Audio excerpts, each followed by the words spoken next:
August 1947. Madras Presidency, Tamil Nadu.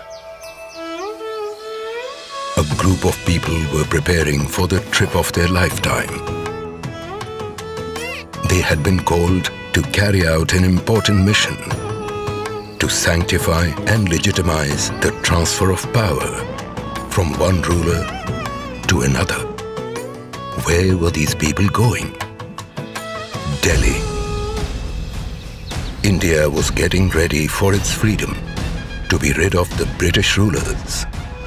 After decades of people fighting for self-rule, thousands arrested, killed in action, chasing one goal, Azadi, freedom. The last Viceroy, Lord Mountbatten, had a task to complete, to hand over power to the Indians. He had a simple query. How should this moment of handover be conducted? A handshake would hardly do. What is the symbolism that should be adopted for the moment?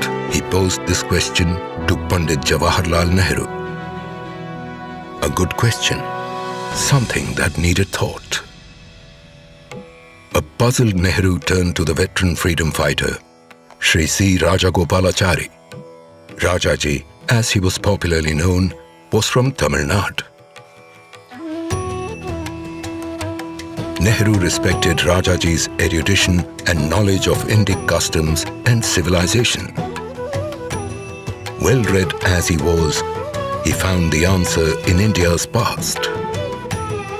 In the Chola kingdom of Tamil Nadu, one of India's oldest and longest continuous reigns, the transfer of power from one Chola king to another was marked by the passing of the Sengol, the staff of righteousness, blessed by the high priest of the time, invoking the blessings of Lord Shiva, the Cholas being his ardent devotees. Worship continues in their 1,000-year-old temples to this day. Rajaji recommended that a similar ceremony and symbolism be followed. Nehru accepted this. Rajaji wasted no time in contacting the leading dharmic mutt or monastery, the Thiruvadurai Adinam, established over 5 centuries prior, located in the heart of Chola land, functioning to this day. The then seer 20th Guru Maha Sannidhanam, Srila Sri Ambalavana Desika Swami, who was ailing at the time, accepted the task. He commissioned the making of the Sengol with famous jewelers, Ummidi Bangaru in Madras. On top of the Sengol was Nandi, symbolizing strength, truth and righteousness. Recalling the making of the Sengol, 96-year-old Shri Bhumidi Ettirajalu. ஆதினவர்கள் எடுத்துட்டு செய்ய வேண்டும் என்று யாரோ சொன்னார்கள் என்று வந்தார்கள். Drawings எல்லாம் காட்டி, it was round thing with a long pole, இது மாதிரி செய்ய வேண்டியிருக்கு. இது நல்ல பெரிய இடத்துக்கு போகுது, ஜாகிரதையாக செய்யணும், நல்லா செய்யணும். Then give the order.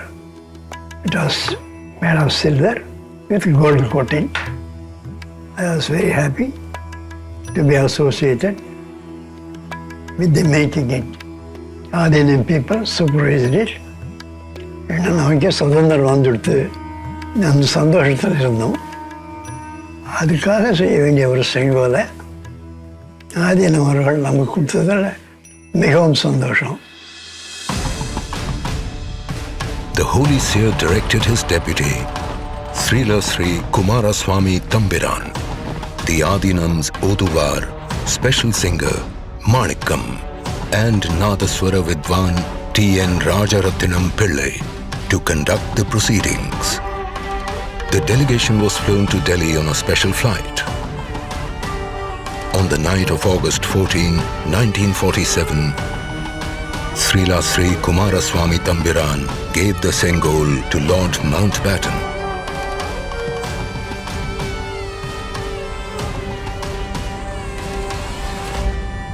handed it back to him. The Sengol was purified with holy water. It was taken in procession to Pandit Jawaharlal Nehru. The Oduvar sang verses from the Kollara Padigam, hymns from the Tevaram, composed by the Tamil saint Tirunjana Sambandar. The sannyasi wrapped Nehru in the Pitambaram and handed over the Sengol. The verse ended with the words Adiyargal Vanil Arasalvar Anai Namade, meaning, it is our order that the follower of the Lord, the King, shall rule as in the heavens.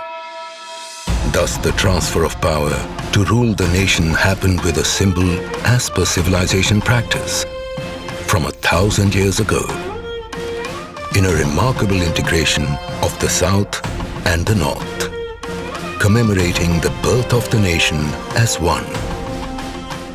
Nehru accepted the Sengol in the presence of Sri Rajendra Prasad, who later became the first president of India. This event was reported in local and international media. Time magazine of 25th August 1947 carried the report.